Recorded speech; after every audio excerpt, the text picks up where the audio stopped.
Okay, I'm gonna start here at 2 Corinthians chapter 12. I'm starting at verse 16. Okay, here I'm gonna give you a little context here. Paul's writing a letter to the Corinthians, stating, that he, you know, came there, he did the signs of an apostle, you know, and he didn't treat the church any he actually treated church better than he treated the other churches. And he was definitely not burdensome to this church. In fact, it was probably more so the other way around.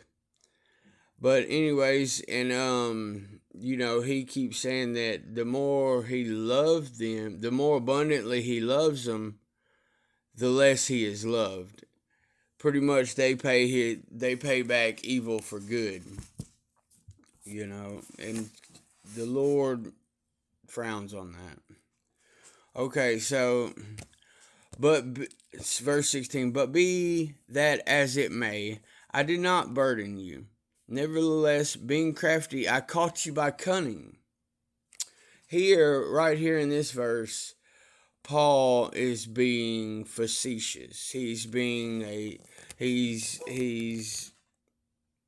smart aleck, with them. Paul said he was not walking by craftiness. He also pointed out that Satan was deceitful and that the false apostles were like Satan.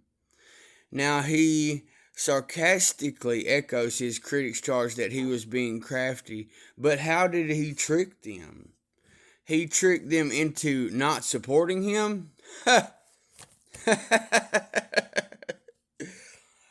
Through sarcasm, Paul was vindicating himself against the charge of both trickery and fraud. You cannot, just like Jesus said, a devil cannot take out a devil. You know what I mean? You cannot work in trickery, deceit, and fraud, and at the same time pull signs of an apostle, or miraculous feats. Okay,